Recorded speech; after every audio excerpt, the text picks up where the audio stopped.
Very proud. We preach on being consistent, and I felt like we've been doing that all season. And the scary thing is we're only getting better. We still got a lot of corrections to make, like you stated, and we're a scary defense to come up ahead. How would you compare this defense to some of the past ones you've been a part of? Definitely one of the best I've been on. Last year, it's a good defense, good team overall.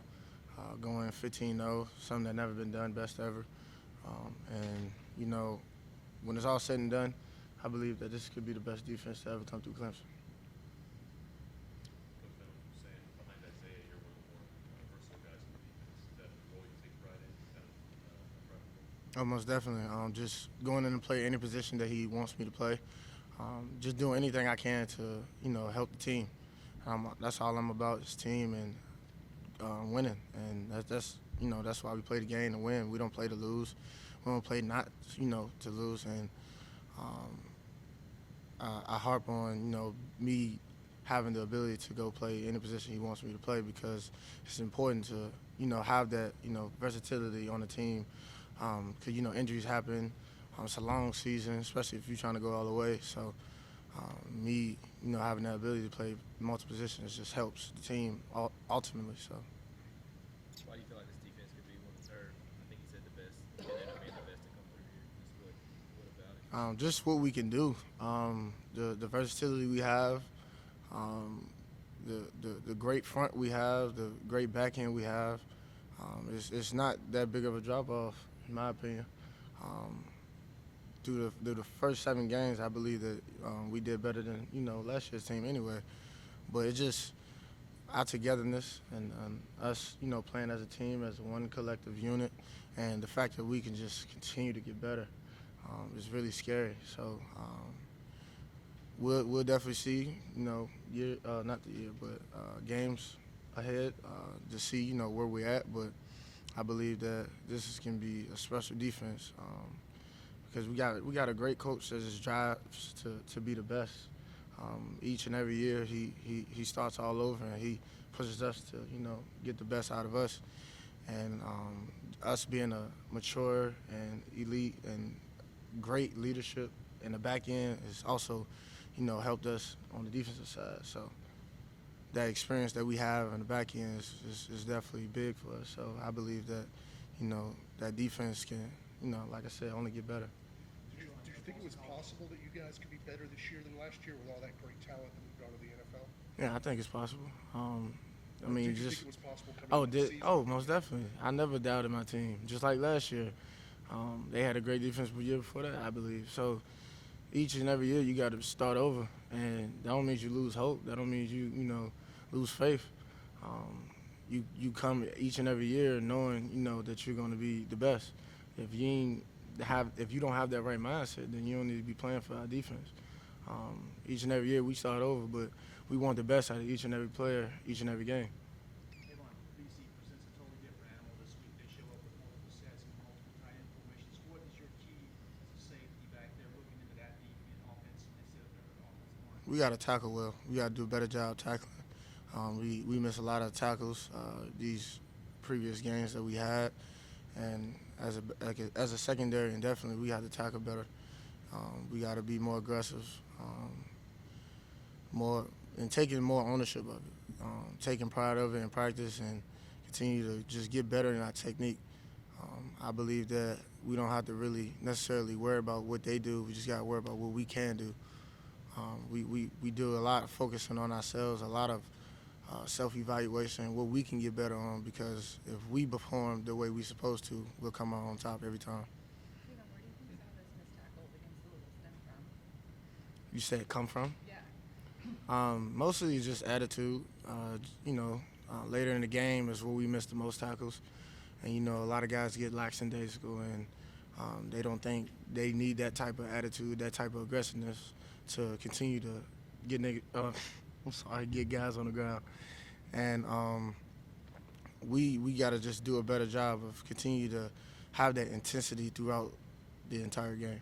How do you think the starters did tackling wise? Oh, as far as it well, I feel like that we have to tackle better as well. As a unit, as like as a whole defense, we have to tackle better. D-line, linebackers, secondary. We just got to continue to bring that intensity each and every play. And what I want is a shutout. I want to actually beat a team badly, like dominate them from the beginning of the whistle to the last whistle. And in order to do that, we have to dominate each and every snap, and we have to tackle well each and every play. Is that a message you kind of, I guess, pass along to maybe some of the backup center guys that do get in on the Oh court? yeah, we harp on it every game. It ain't just games that we miss tackles. We do it every game. Um, we make sure the guys behind us know just as much as we do, because that's what you're supposed to do as a leader. When I leave here, I want the secondary to be 10 times better than what I was. So in order to do that, you have to lead them and make sure that they're getting more than what's expected of themselves, because a lot of times a lot of guys get discouraged because they're the backup, but they don't realize their time is coming. And when they do realize that, like I did at an early age, coming in as a true freshman playing, so when I did that, it helped me to play better, and that's why I'm sitting in front of you guys today.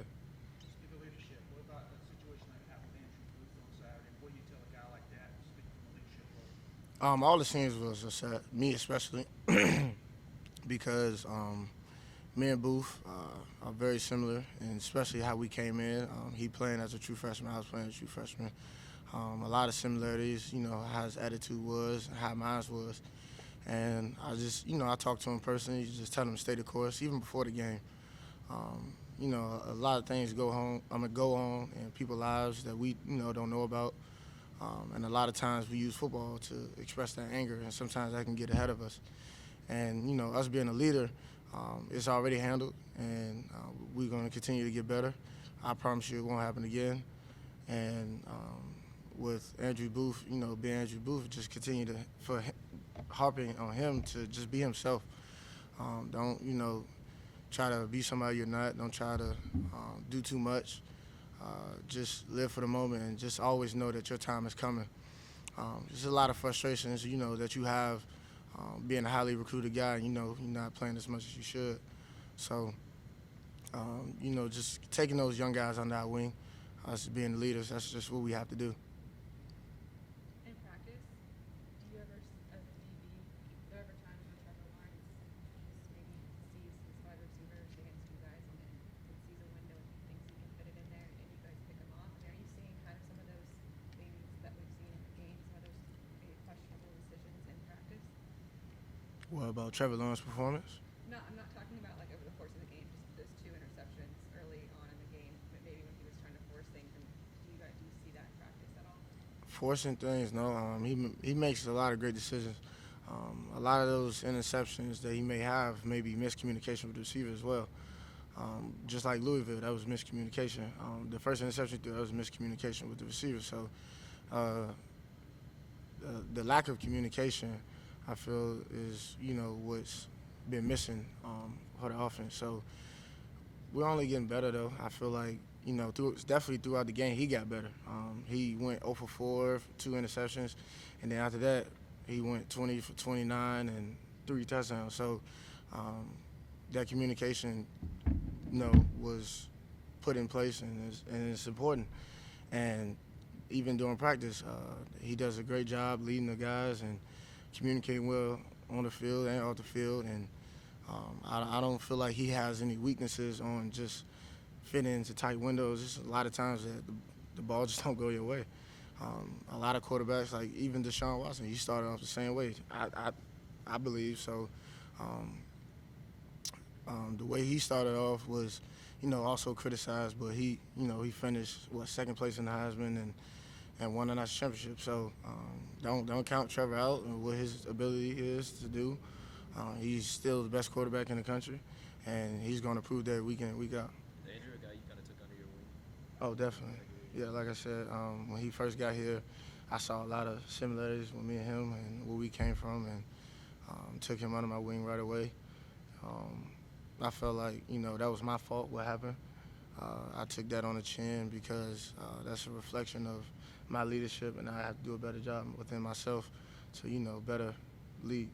What were some of the similarities in you guys coming like I said, the upbringing, the way he grew up, and just he coming in and has to prove himself. He wasn't a guy that came in and had the starting position right away.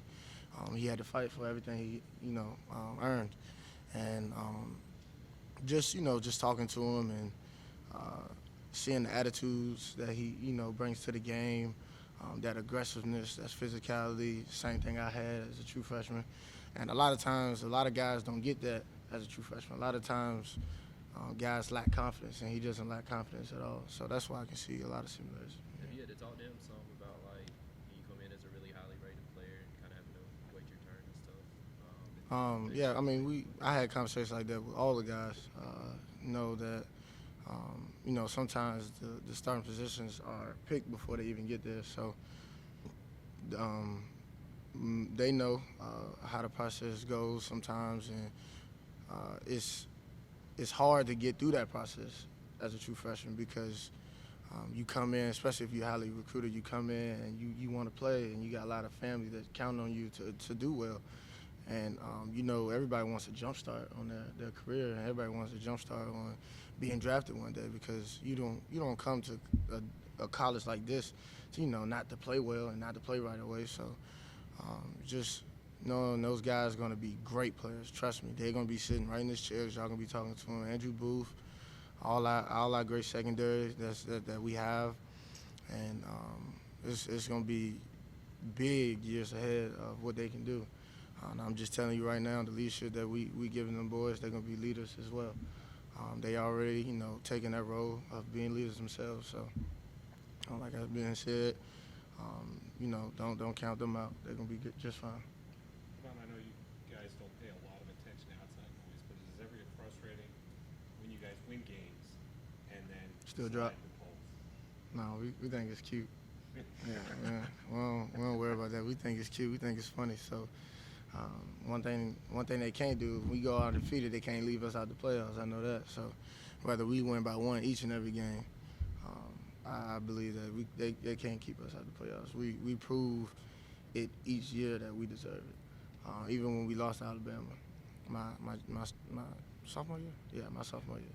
Even when we lost to Alabama, we proved that we deserve to be there. So they can't keep us out there. Kevin, we've heard so much about the way that Venables prepares week in and week out. Like, if you had to estimate how many hours you think he logs each week, either watching tape or in the facility, like, can you just sort of give us a glimpse into what that actually means when y'all talk about his preparation? What's the average person day is? What is that? Was it average what? Person day, like if they wake up at 6 in the morning Right. and It's like an go to 8-hour sleep workday like average. I don't believe he goes to sleep until about 11. So I believe from 8 to 10 p.m. straight film, and if it's not out here, it's more film. He just loves the 8 game. a.m.? 8 a.m. He wakes up with watching film. And I believe, I remember I seen an article, something about Tom Brady watching 4 hours of film a day. He watched more than that. I guarantee he watched more film than Tom Brady. I can bet my life on it. And it shows up. He knows every position from every play from any defense in the country. Like, it's crazy the time he puts in and the film study he has.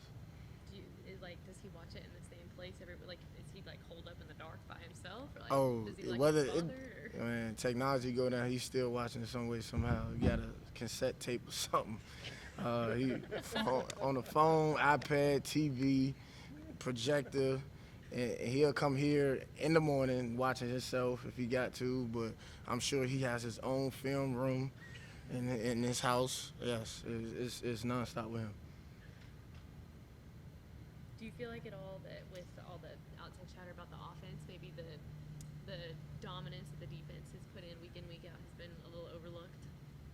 Nah. I believe that we're going to be the underdogs whether we looked at it or not, and that just motivates us to be the best. If they're not saying we're the best ever, then we're underdogs, and we definitely believe that, and we know what we're capable of. So each week, week in, week out, we just try to be the best.